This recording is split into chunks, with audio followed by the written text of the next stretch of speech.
예수님을 만나 치유를 경험했던 10명의 나병 환자, 이 한센병자의 치유의 스토리가 오늘 이 성경 본문입니다. 요약하자면 이 환자들이 지나가다가 예수님을 만나게 되었습니다. 예수님께 함께 호소하는 장면을 한번 생각해 보십시오. 세상에는 소망이 없어요. 세상에 소망을 걸 수도 없습니다. 근데 예수님이라면, 예수님 우리를 고쳐주세요, 이런 호소를 한번 생각해 보십시오. 예수님께서 이 10명의 나병 환자를 불쌍히 여기시고 처방을 주셨는데 그 처방이 무엇인 줄 아십니까? 그 처방이 제사장에게 너희 몸을 보이라 라고 하는 이 예수님의 처방의 말씀에 순종하여 제사장들에게 몸을 보이러 갑니다. 그러면 왜? 그때 당시 이 나병 환자가 치유받는 일이 있었습니다.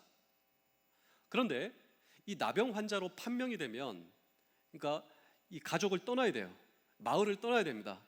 그때는 이 병은 가족들을 하고 같이 있을 수가 없으니까. 그렇다면 이 병이 나오면 누구한테 나았다, 이 판명을 받아야 되는데 의사가 아니라 그때 당시에는 제사장이 당신 나았습니다 하면 집에 돌아올 수 있는 거예요. 근데 예수님의 처방, 나병 환자에게 고쳐주세요, 우리 살려주세요, 예수님 우리 불쌍히 여겨주세요. 그래? 너희 몸을 제사장에게 보이라. 이 10명의 나병 환자가 제사장 앞으로 가는 것입니다. 그런데 가다가 치유를 경험했습니다. 예수님 말씀에 순종하여 제사장에게 가다가 내 몸을 보니 나은 거예요. 근데 10명 중에 한 명만 예수님께 돌아옵니다. 그 예수님께 돌아와 예수님 정말 감사합니다, 예수님께 감사를 표명했는데 예수님께서 물으십니다. 나머지 9은 어디 있느냐? 예수님께서 물으십니다. 나머지 9은 어디 있느냐? 여기서 우리는 하나의 질문을 던지고자 합니다. 10명 중에 오직 한 명이 돌아와 감사를 잊지 않을 수 있었던 이유는 어디에 있는가? 라고 하는 질문을 오늘 우리는 이 성경 본문 속에 던지고, 사실 오늘 이 성경 본문이 우리에게 주시는 놀라운 말씀이 있는데요, 나병 환자, 나하고 상관없다, 그렇지 않습니다. 오늘 저와 여러분들이 다 이 나병 환자와 같다라고 하는 것이죠. 그런데 이 나병 환자 가운데 주님의 은혜와 주님의 사랑을 경험하고 단 한 명만 예수님께 감사를 고백한 그 감사의 주인공이 영혼도 구원받습니다. 우리는 단순히 나병 환자에서 끝나고 그냥 감사해서 끝나고 이 정도 수준이 아닙니다. 이 감사를 붙들 때 영혼까지 회복시켜 주시며 구원의 선물을 주시는 주님, 그 주님은 누구이시며 또 오늘 저와 여러분도 나를 불러주신 삶의 현장에서 자, 내가 왜 나병 환자인가? 그리고 나도 그 나병 환자처럼 감사를 잊지 않아야 하는 이유는 무엇인가라고 하는 질문을 오늘도 우리는 이 성경 본문 속에 던지고 함께 주의 음성을 들을 때 첫 번째로 오늘 저와 여러분 우리의 과거의 모습을 잊지 않았기 때문이다. 자, 우리가 감사를 잊지 않을 수 있는 이유, 이것은 과거의 모습을 잊지 않으면 우리는 감사의 사람이 될 수 있다라고 하는 것입니다. 우리는 종종 우리의 인생을 살면서 우리에게 주어진 감사를 잊고 사는 이유, 그것은 우리의 과거를 잊기 때문입니다.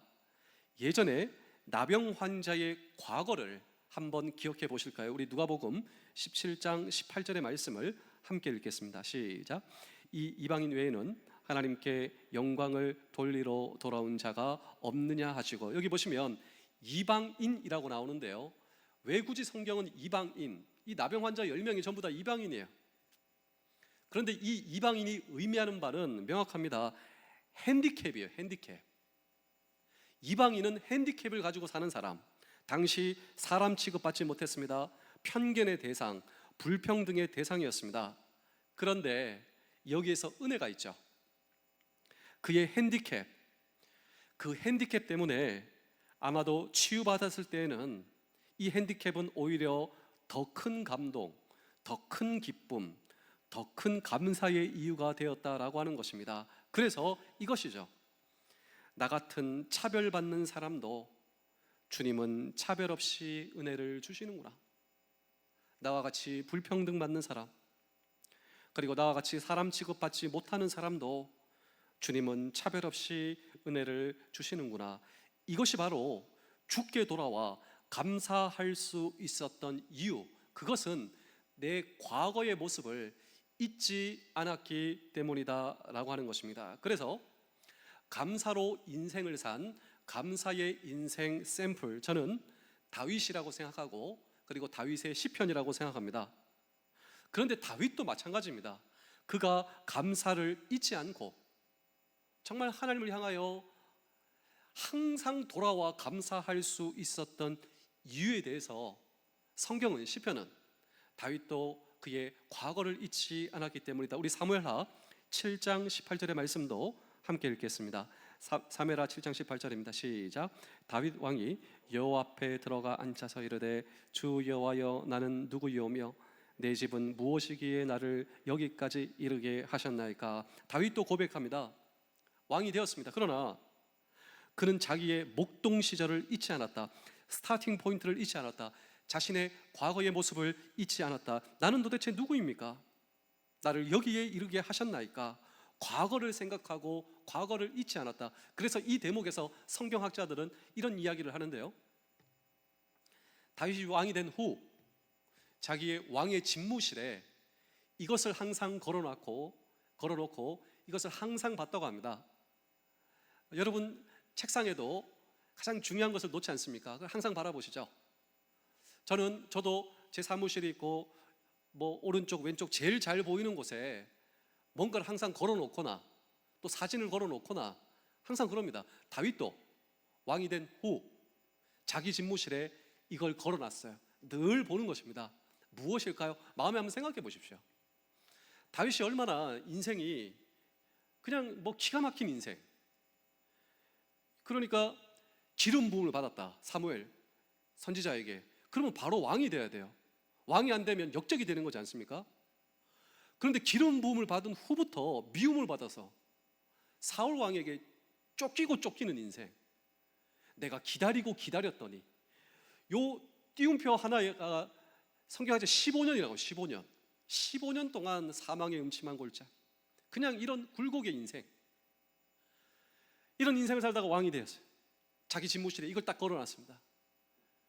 목동 시절 자기가 입었던 유니폼이래요. 우리는 보통 목동, 낭만적이다.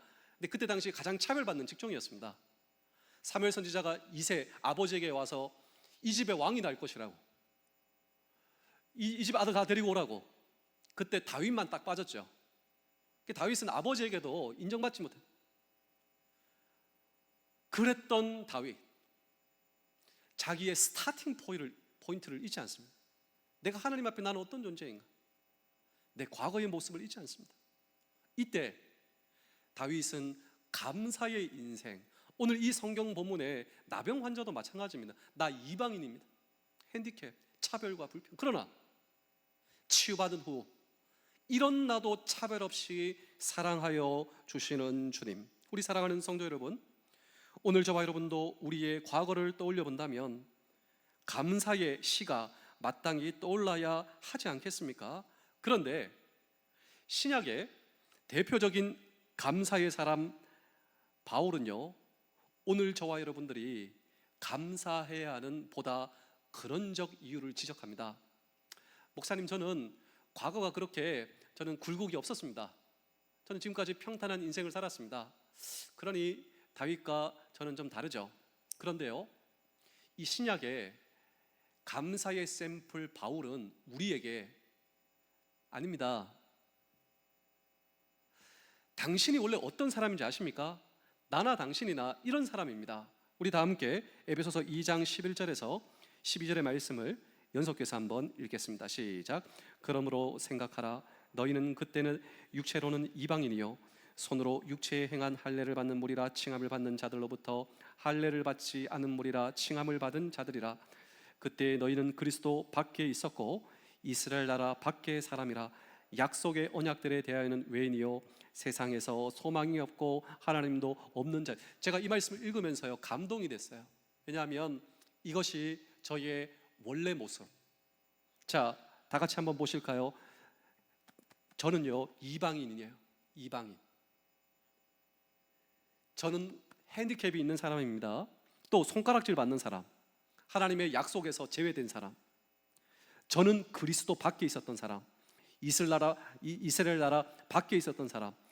약속과 언약에 대해서는 전혀 상관이 없는 저였습니다. 세상에서 보자면 저 소망이 없는 사람이에요. 저는 원래 하나님과 전혀 관계 없는 사람. 이것이 바로 저의 정체성, 나의 과거의 정체성이었습니다. 약속도 없고 소망도 없고.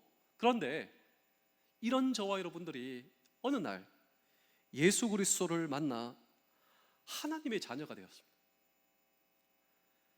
원래 나의 스타팅 포인트는 원래 과거의 모습이었는데, 이런 내가 예수 그리스도를 만나 하나님의 자녀가 되고 내가 영생에 대한 소망을 가지고 지금 여기서 살고 있다는 사실.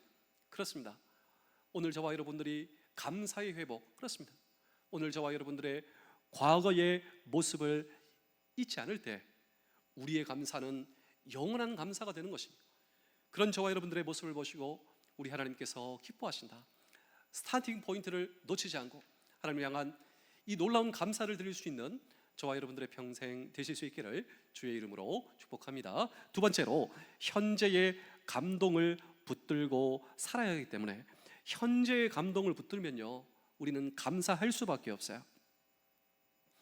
우리가 감사를 잊지 말아야 할 이유, 감사의 영성으로 한평생을 살고자 한다면 이것을 잊으면 안 되는데, 우리는 종종 인생을 살다가 행복하다, 가정에서도요, 삶의 터전에서도요, 우리 신앙의 공동체 안에서 정말 그렇게 생각하지 않습니까? 때때로 행복하다.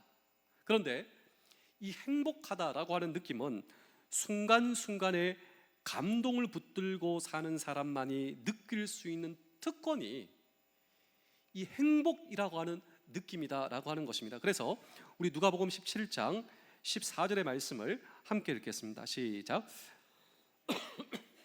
그래서 제사장들에게 너희 몸을 보이라 하셨더니 그들이 가다가 깨끗함을 받은지라. 여기 보시면 가다가, 이게 중요합니다. 이 나병 환자 10명이 예수님의 말씀을 듣고 순종하여 제사장에게 자기의 몸을 보이러 가다가 성경 원문에 보시면 현재 진행형이에요. 갑자기 치유가 된 것을 경험하게 되었는데 모두가 나았네, 치유가 임하고 감동이 임하고, 그리고 감동이 임한 거예요. 인생을 살다가 감동이 임했죠. 그런데 한 명만 그 감동을 붙들고 주님께 나오게 되었다. 그리고 현재의 감동을, 현재의 감사로 오직 한 명만이 현재의 감동을 붙들고 현재의 감사를 주님께 드리고 있다라고 하는 것입니다. 그런데 여러분, 이것이 굉장히 중요하다라고 하는 사실 아십니까? 왜냐하면 우리 데살로니가서 5장 19절도 한번 읽겠습니다. 데살로니가서 5장 19절입니다. 시작. 성령을 소멸하지 말며. 자, 우리가 이 말씀을 보며 종종 오해할 때가 있는데요, 성령께서, 우리가 기도할 때 성령께서 움직이시잖아요. 우리가 기도할 때 성령님께서 우리의 삶 속에 임하시잖아요. 그래서 성령께서 어느 한순간 우리를 감동감화하실 때 그 순간을 놓치지 말라라고 하는 것입니다. 놓치면 감동이 소멸돼요. 자, 성령이란 존재의 소멸이 아닙니다. 감동의 소멸이다라고 하는 것이죠. 성령의 감동이 임하시면 즉각적으로 순종하는 바로 그 순간의 행복을 누릴 수 있는 비결이 바로 그 순간이다라고 하는 것입니다. 그래서 우리 신앙의 선배들은 신앙생활 잘 하기 위해 하나님 앞에 민감한 것, sensitive to God, 하나님 앞에 민감한 것, 성령님께서 우리를 감동하실 때 그 감동을 붙들고 하나님 앞에 감사의 결단, 감사를 드리는 것, 이것이 바로 우리 신앙의 선배들이 우리에게 남긴 신앙생활을 잘하기 위한 하나님 앞에 민감해야 한다. 기도할 때 역사하시는 성령님, 그 역사하시는 성령님께서 우리를 감동하실 때, 감화하실 때 그 감동과 감화를 붙들고 하나님 앞에 감사하는 사람.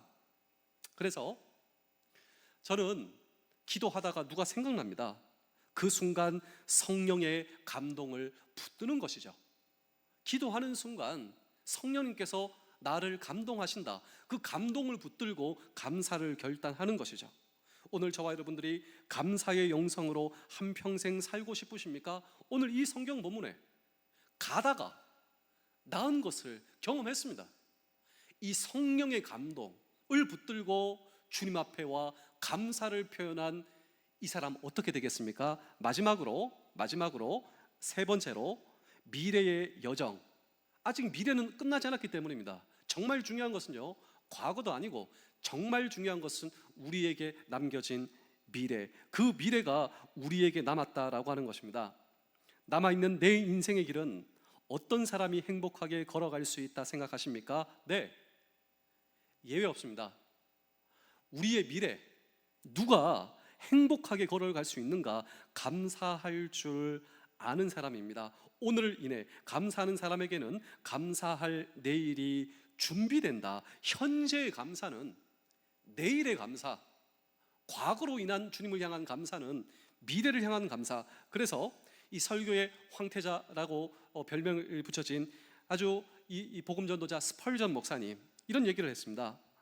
내가 촛불을 보고 감사하면, 그러니까 이 촛불이 의미하는 바가 무엇이겠습니까? 이 촛불은 약하다, 또 촛불은 가난하다, 또 촛불은 미미하다. 그러나 그것을 보고 감사하면 하나님은 달빛을 주시고, 그러니까 촛불보다 더 높은 것을 주신단 말이에요. 그런데 달빛을 보고 감사하면 햇빛을 주시고, 햇빛을 보고 감사하면 햇빛도 필요 없는 천국을 주신다. 저는 오늘 이 성경 본문의 주인공이 경험한 행복이 바로 이런 행복이었다라고 생각합니다. 그가 육체의 치유를 받자마자 그 성령의 감동을 붙들고 주님 앞에 돌아와 엎드려 감사할 때 주님께서 이런 말씀을 하십니다. 우리 누가복음 17장 19절의 말씀을 읽겠습니다. 시작. 그에게 이르시되 일어나 가라, 내 믿음이 너를 구원하였느니라 하시더라. 자, 여기 보시면 놀랍습니다. 성령의 감동을 붙들고 주님 앞에 돌아와 감사를 결단한 이 이방인, 자신의 육체의 치유로 인해 감사했더니 구원을 선포하시는 우리 주님. 유독 한 사람에게만 네 믿음으로 구원을 받았다 선포한 이유가 어디에 있겠습니까? 그가 육체의 치유로 인해 감사한 마음으로 돌아와 주 앞에 엎드리는 그 순간, 주를 바라보는 그 순간, 그분은 내 육체의 치유를 위해서만 필요한 분이 아니라 내가 평생 의탁할 수 있는 분으로 믿어졌다. 아마도 이런 믿음으로 주 앞에 엎드리고 있었다라고 하는 것이죠. 그런데 우리 주님께서는 그 믿음을 보시고 그에게 구원을 선포하신 주님, 육체의 치유로 인해 감사했더니 영혼의 구원을 허락하셨던 주님. 그렇습니다. 우리의 감사는 또 다른 축복의 문을 여는 열쇠가 된다라고 하는 사실을 굳게 붙드시며, 그렇습니다. 감사는 축복의 미래를 여는 열쇠입니다. 제가 마지막으로 한 편의 이야기를 들려드리고 오늘 설교를 마치겠습니다. 제가 뉴욕에 여행을 간 적이 있습니다. 이제 유학을 가서 이제 유학의 모든 일정을 정리하고 여행을 하고 와야 되는데 어디 여행을 해야 되나 뉴욕을 보지 못해서 가족들하고 한 2박 3일 정도 뉴욕 여행을 결정을 하고 뉴욕에 가서 여러 가지를 보게 되었습니다. 근데 지금도 제일 가슴에 남는 이 뉴욕의 명소 가운데 락펠러 빌딩이 있습니다. 락펠러 빌딩. 제가 이 락펠러에 대해서 많이 알고 있었거든요. 그래서 마지막으로 이 락펠러의 이야기를 여러분께 들려드리고 오늘 설교를 마치겠습니다. 이 락펠러 하면 세계적인 대부자. 그런데 원래 이 사람의 별명은 굉장히 양면의 얼굴을 가진 사람, 빛과 그림자의 얼굴을 가진 사람, 한때 대중들에게 더러운 자본과 수단과 방법을 가리지 않고 부를 축적하는 과정에서 악의 화신이다. 이제 부자예요. 별명이 뭐냐? 악의 화신이다. 이 사람 때문에 미국에서는 반독점법, 혼자 모든 것을 독점할 수 없다라고 하는 법이 만들어졌습니다. 그러니까 한마디로 이 사람이 돈 버는 방법은 굉장히 단순하고 아주 효과적이었습니다. 어떤 부분이 잘 된다? 그렇다면 그가 가지고 있는 자본으로 이 모든 것을 사버립니다. 독점해버립니다. 그리고 이 분야를 평정해버리고 그냥 값을 제 것으로 매기는, 이것이 그의 돈 버는 방법. 오죽하니 미국의 반독점법이 이 사람 때문에 생겼다. 한때 미국부의 98%를 소유한 사람, 그러니까 엄청난 대부자. 43세 미국에서 가장 큰 회사를 소유했으며 53세에 억만장자가 되었고 세계 최대 부자가 되었습니다. 그래서 당시 그가 가지고 있던 자신의 재산을 현재 가치로 환산하자면 이 시대 최고 부자인 빌 게이츠라고 한다면 그가 가지고 있는 현재 가치보다 3배 더 많이 가지고 있다라고 전문가들은 이렇게 추정을 하고 있는데요. 그런데 중요한 것은 이것입니다. 그럼에도 불구하고 그는 전혀 행복감을 느끼지 못했다라고 하는 것입니다. 자기가 자기 자신을 생각할 때 행복하지 못하다. 그런데 그의 나이 55세, 일생일대의 위기를 경험하게 되는데 병으로 쓰러져요. 마음의 병, 정신의 병, 육체의 병, 종합 진단 결과를 받았는데 1년만 살 수 있다라고 하는 사형 선고를 받게 됩니다. 비관적이에요. 세계 최고의 부를 가지고 있고 하루에 그때 당시 100만 불 이상을 벌고 있었지만 모든 것이 무의미해졌다고 합니다. 우울증, 공황장애 증세, 마음의 병, 정신의 병, 육체의 병으로 잠을 자지 못해요. 먹지도 못합니다. 몇 날 며칠 고통 중에 몸부림치다가 한날 한밤 침대 옆에 무릎을 꿇는데, 그는 어린 시절 부모님으로 인해서 믿음 생활을 했지만 형식화했답니다. 그런데 기도하는 그 순간 어릴 때 하나님 앞에 기도하는 것이 생각나 하나님 앞에 그때 당시 무릎을 꿇고 기도하게 되는데요. 하나님이 제 모든 것 되시는데 저는 제 모든 것 대신 하나님을 잊고 살았습니다. 저의 과거의 모습, 제가 원래 어떤 사람인지 제가 잊고 살았습니다. 하나님이 저에게 어떤 분이 되시는 걸 저 잊고 살았습니다. 하나님, 저를 한 번만 기회를 주십시오. 벌떡 일어나 하나님이 내 모든 것이 되신다. 그 후에 이분이 무엇을 하게 되냐면 악의 화신, 이분이 그러니까 위대한 자선가가 됩니다. 학교를 세우고 병원을 세우고 그리고 믿음의 11조를 드리게 되는데요. 이 믿음의 11조가 뭐 관리할 수 있는 그게 없으니 이 락펠러 재단이 그때 생겨지게 되는 거예요. 자선과 교육과 선교와 사역에 투자하게 되고, 그가 이런 고백을 합니다. 내가 지금 드리고 있는 11조, 옛날에는 의무감이었지만 이제는 감사의 11조를 드립니다. 시카고 대학을 위시한 종합대학 12개, 그리고 이 교회를 4,928개의 교회를 세우게 되고, 세계에서 가장 많은 이 노벨 수상자를 배출한 시카고 대학뿐만 아니라 단과대학, 종합대학, 병원, 교회, 이 모든 것을 통하여서 이 하나님의 영광을 위해서 그 이후의 사람이 되게 되었다라고 하는 것입니다. 의사 선생님이 55세를 넘기기 어렵다고 말했지만 이분이 몇 살까지 살았다면 98세를 살게 되었어요. 그리고 98세를 살면서 새로운 별명을 얻게 되었는데, 그는 이제 더 이상 더러운 자본가가 아니라 그는 위대한 자선가이다. 이 두 개의 별명을 한번 비교해 보실까요? 더러운 자본가, 이제는 위대한 자선가. 그의 나이 98세가 되어서 산소 마스크를 쓰고 죽음을 느끼는 그 순간 의사 선생님한테 이렇게 얘기를 했대요. 잠깐만요, 저 이거 산소 마스크 좀 벗겨주십시오. 이 벗기고 뭘 했냐면 그냥 겨우겨우 그 병원 침대에서 일어나 그 침대 옆에 무릎을 꿇고 엎드립니다.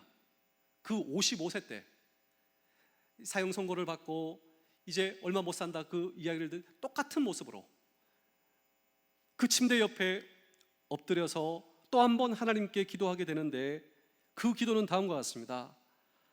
오 나의 하나님, 저의 인생 전반기 55년은 쫓기며 불안하며 불행 가운데 살아갔지만 지난 43년은 저 정말 행복했습니다. 저에게 감사를 일깨워 주시고 이런 인생을 선물로 주신 하나님 감사합니다. 저와 제 가정을 지켜주신 것 감사합니다. 이제 그만 주님 앞에 가고 싶습니다. 그리고 마지막으로 주님, 저의 감사를 받아 주십시오. 그의 인생을 위기에서 구했던 것, 다른 것이 아니라 감사의 회복. 오늘 이 성경 본문에 나오는 나병 환자도 마찬가지지 않습니까? 정말 그의 인생에서 구한 것은 감사의 회복. 이 감사의 회복이 인생의 회복이 된 것이며, 그리고 이것을 주님께서 보시고 그에게 선포하신 더 놀라운 구원의 선물 말이죠. 그리고 마침내 그는 감사로 인생을 마무리할 수 있었다라고 하는 것입니다. 그렇다면 우리 사랑하는 성도 여러분, 장병 여러분, 군가족 여러분, 오늘 저와 여러분들은 어떤 감사를 어떻게 주님 앞에 드리며 남은 생애를 살아가기로 결심하실 수 있을까요? 기도하겠습니다. 우리 마지막 반주로 도와주실 때 제 마지막 메시지에 귀를 기울여 주시면 감사하겠습니다. 오늘 저와 여러분들의 과거의 모습을 잊지 않을 수 있다면, 그리고 분명한 사실은요, 성령께서 지금도 저와 여러분들을 감동하고 계십니다. 성령님께서 오늘도 우리의 기도를 도와주시고 계십니다. 우리를 감동하고 계실 때 그 감동을 붙들 수 있다면, 이 감동을 가지고 주님 앞에 감사로 나올 수 있다면, 그렇습니다, 우리에게는 내일이 있습니다. 이 내일을 감사로 채워갈 수 있다면 주님께서 사용하시는 놀라운 하나님의 사람이 될 줄로 믿습니다. 오늘 이 말씀을 기억하시며 우리 다 같이 기도하시겠습니다. 하나님 아버지, 감사합니다. 오늘도 우리의 과거의 모습을 깨닫게 하시며 오늘도 예수 그리스도를 믿어 그리스도 안에 있는 주의 사람 되게 하시니 감사합니다. 오늘 이 성경의 약속의 말씀을 나를 향한 하나님의 약속의 말씀으로 주시니 감사합니다. 세상에서 발견할 수 없는 소망을 주님 안에서 발견할 수 있게 하심에 감사합니다. 하나님께서 나의 아버지 되시니 감사합니다. 오늘도 제가 기도할 때 오늘도 나를 보시며 기도하시는 성령님, 오늘도 성령님의 인도하심을 붙들고 성령님의 감동하심을 붙들고 주님 앞에 감사로 나오게 하여 주시옵소서. 주님, 미래의 삶을 허락하심에 감사합니다. 내일을 허락하심에 감사합니다. 미래와 내일의 여정을 주님을 향한 감사로 채우며 오늘도 주님 앞에 나아갈 수 있는 주님의 사람 되게 하여 주옵소서. 감사드리오며 예수님의 이름으로 기도하옵나이다. 아멘.